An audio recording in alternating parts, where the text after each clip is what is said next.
Hi friends, ಎಲ್ರಿಗೂ ನಮಸ್ಕಾರ. ಎಲ್ಲರೂ ಹೇಗಿದ್ದೀರಾ? ಎಲ್ಲರೂ ತುಂಬ ಚೆನ್ನಾಗಿದ್ದೀರಾ ಅಂತ ಭಾವಿಸ್ತೀನಿ. ಇವತ್ತಿನ ವಿಡಿಯೋದಲ್ಲಿ ನಂದು ಹಬ್ಬಕ್ಕೆ ತಯಾರಿ ಮಾಡ್ಕೊಂಡಿದ್ದ ತಿಂಡಿಗಳ ಬಗ್ಗೆ ಆಗಿರುತ್ತೆ. ಬುಧವಾರನೇ ಶಾಪಿಂಗಿಂದ ಬಂದ ತಕ್ಷಣ ನಮ್ಮ ಮಮ್ಮಿ ಬಂದಿದ್ದರು. ಅವ್ರನ್ನ ಹೆಲ್ಪ್ ತೊಗೊಂಡು ಕರ್ಜಿಕಾಯಿ ಮಾಡಿಕೊಂಡೆ. ಕರ್ಜಿಕಾಯಿ ಮಾಡ್ಕೊಳ್ಳೋದಕ್ಕೆ ನಾನು ಹಿಟ್ಟನ್ನು ಕಲಸಿಟ್ಕೊಂಡೆ. ನಮ್ಮಮ್ಮ ಪೌಡರ್ನ ಮಾಡಿಕೊಂಡ್ರೆ ಒಳಗಡೆ ಫಿಲ್ ಮಾಡೋದನ್ನು ನಾನು ಒತ್ತಿ ಫಿಲ್ ಮಾಡಿ ಕೊಡ್ತಾಯಿದ್ದೆ. ನಮ್ಮ ಅಮ್ಮ ಅವರು ಎಣ್ಣೆಗೆ ಹಾಕಿ ಎತ್ಕೊಟ್ರು. ಅದಾದಮೇಲೆ ಎರಡನೇದಾಗಿ ರವೆ ಉಂಡೆ ಮಾಡಬೇಕಾಗಿತ್ತು. ರವೆ ಉಂಡೆಗೆ ರವೆ ಹುರ್ಕೊಂಡು ಸಕ್ಕರೆ, ಹಾಲು, ಏಲಕ್ಕಿ ಪುಡಿ, ಡ್ರೈ ಫ್ರೂಟ್ಸ್ ಪೌಡರು ಎಲ್ಲ ಹಾಕಿ ಮಿತ್ಕೊಡ್ತಾಯಿದ್ರು. ಅದಾದಮೇಲೆ ಅದನ್ನು ಉಂಡೆಗಳನ್ನಾಗಿ ಮಾಡಿ ದಪ್ಪ ದಪ್ಪ ಉಂಡೆಯನ್ನಾಗಿ ಮಾಡಿ ಒಂದು ಅಗಲವಾದ ತಟ್ಟೆಯಲ್ಲಿ ಅದನ್ನು ಕೂಡ ಎತ್ತಿಟ್ರು. ಫಿನಿಷ್ ಮಾಡೋಷ್ಟರಲ್ಲಿ 8:30 ಆಗಿತ್ತು. ಸೊ ಅವರು ಕೂಡ ಮನೆಗೆ ಹೊರಡಬೇಕಾಗಿತ್ತು. ಅದಕ್ಕೆ ಅಷ್ಟಕ್ಕೇ ಸ್ಟಾಪ್ ಮಾಡಿದ್ವಿ. ಅದಾದಮೇಲೆ ನಾನು ನೆಕ್ಸ್ಟ್ ಡೇನೇ ಒಬ್ಬಟ್ಟು ಮಾಡೋಣ ಅಂತ ಹೇಳಿ ಗುರುವಾರ ನಾನು ಕೂಡ ಸ್ನಾನ ಮಾಡಿಕೊಂಡು ಒಬ್ಬಟ್ಟು ಮಾಡೋದಕ್ಕೆ ಏನೇನು ಬೇಕು ಅಂತೆಲ್ಲ ಐಟಮ್ನ ತೆಗೆದಿಟ್ಕೊಂಡಿದ್ದೆ. ನಾನಿವತ್ತು ಮಾಡ್ತಾಯಿರೋದು ಕಡಲೆಬೇಳೆ ಒಬ್ಬಟ್ಟು. ಕಡಲೆಬೇಳೆ, ಬೆಲ್ಲ, ಮೈದಾ ಹಿಟ್ಟು, ಸ್ವಲ್ಪ ಅರಿಶಿಣ, ಸ್ವಲ್ಪ ಸಕ್ಕರೆ ಎಲ್ಲವನ್ನು ಹಾಕಿ ಮಾಡ್ತಾಯಿರೋ ಅಂಥದ್ದು. ಕಡಲೆಬೇಳೆ ಒಬ್ಬಟ್ಟಾಗಿರೋದ್ರಿಂದ ನಾನು ಇಲ್ಲಿ ಫಸ್ಟ್ಲಿ ಕುಕ್ಕರಿಗೆ 4 ಲೋಟ ನೀರನ್ನು ಹಾಕಿ ಕಡಲೆಬೇಳೆನ ಬೇಯೋದಕ್ಕೆ ಇಡೋಣ ಅಂತ ನೀರನ್ನು ಬಿಸಿ ಮಾಡೋದಕ್ಕೆ ಎತ್ತಿಡ್ತಾಯಿದ್ದೀನಿ. ಗ್ಯಾಸ್ ಆನ್ ಮಾಡಿ ಕುಕ್ಕರ್ನ ಇಟ್ಟೆ. ಅದಾದಮೇಲೆ ನಾನು ಅಳತೆಗೆ 2 ಲೋಟ ಕಡಲೆಬೇಳೆನ ತಗೊಂಡೆ. 2 ಲೋಟ ಕಡಲೆಬೇಳೆನ 2-3 ಬಾರಿ ಚೆನ್ನಾಗಿ ತೊಳೆದು ಅದನ್ನು ಕುಕ್ಕರ್ ಒಳಗಡೆ ಹಾಕಿ ಸ್ವಲ್ಪ ಸಾಫ್ಟಾಗಿ ಬೇಯಲಿ ಅಂತ ಹೇಳಿಬಿಟ್ಟು ಮತ್ತೆ 1 ಲೋಟ ನೀರನ್ನು ಆ್ಯಡ್ ಮಾಡಿ ತದನಂತರ ನಾನು ಕುಕ್ಕರ್ ಲಿಡ್ನ ಕ್ಲೋಸ್ ಮಾಡಿ 1 ವಿಷಲ್ ಬಿಡಿಸ್ಕೊಂಡೆ. ಅದಾದಮೇಲೆ ನಾವು ಏನು ಮಾಡ್ಕೊಬೇಕು, ಕಣಕನ ರೆಡಿ ಮಾಡ್ಕೋಬೇಕು.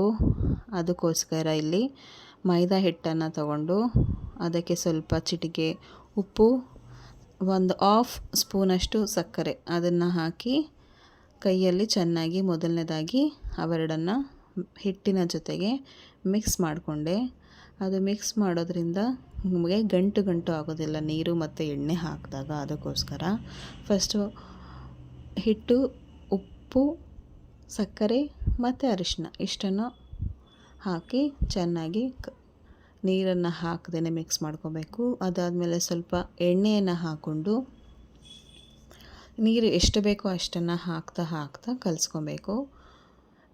ಬೇಕಾದರೆ ಸ್ವಲ್ಪ ಚಿರೋಟಿ ರವೆನೂ ಹಾಕೋಬೋದು ಕ್ರಿಸ್ಪಿಯಾಗಿ ಬೇಕು ಅಂದರೆ. ನಾನೇನು ಚಿರೋಟಿ ರವೆನ ಬಳಸ್ಕೊಂಡಿರಲಿಲ್ಲ.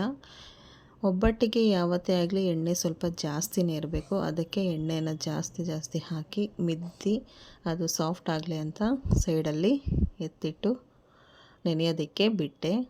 ಅದಾದಮೇಲೆ ಹೂರಣ ರೆಡಿ ಮಾಡ್ಕೊಬೇಕಾಗಿತ್ತು. ಹೂರಣಕ್ಕೆ ಅಂತ ಉಂಡೆ ಬೆಲ್ಲನ ತೊಗೊಂಡಿದ್ದೀನಿ. ಇಲ್ಲಿ 2 ಉಂಡೆ ಬೆಲ್ಲನ ತೊಗೊಂಡಿದ್ದೀನಿ. 2 ಉಂಡೆ ಬೆಲ್ಲನ ನಾನು ಸ್ವಲ್ಪ ಕುಟ್ಟಿ ಪುಡಿ ಮಾಡಿಕೊಂಡು ಅದನ್ನು 2 ಲೋಟದಷ್ಟಾಯಿತು. 2 ಲೋಟದಷ್ಟನ್ನು ಸ್ವಲ್ಪ ನೀರನ್ನು ಹಾಕಿ ಬೆಲ್ಲನ ಕರಗಿಸ್ಕೊಂಡೆ. ಅದಾದಮೇಲೆ ಕಾಳು ಬೆಂದಿತ್ತು. ನೋಡಿ ಎಷ್ಟು ಚೆನ್ನಾಗಿ ಬಂದಿದೆ, ಅಷ್ಟು ಸಾಫ್ಟಾಗಿ.